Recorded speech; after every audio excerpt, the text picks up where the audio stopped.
दिसत नाही. आमच्या मुंबई होय तेवढी विमानं दिसतात. तुमका बघूची असली तर आमच्याकडे येवा घाटकोपराक. टकले वरसून जातात यदी यदी मोठी. आता परत एक विमान वरसून जातला बघा. माझी आव सिलिया ती तुमका शुद्ध मराठीत काहीतरी सांगतली का ऐका.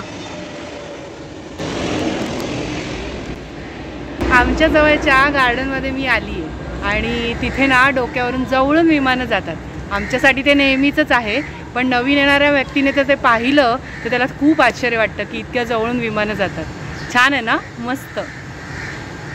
ऐकलं शुद्ध मराठी? मी ते का सांगतोय गे मालवणीत बोल, पण माझा काय ऐकणार नाही. लहानपणी विमानं बघायची खूप हौस होती, जी मला नाशिकमध्ये नाही दिसायची. पण सासर असं भेटलंय की तिथे उठसूट विमानं दिसतच असतात. फक्त गार्डनमध्ये फेरफटका मारायला यायला पाहिजे. काय गता आकडता शुद्ध मराठीवाला.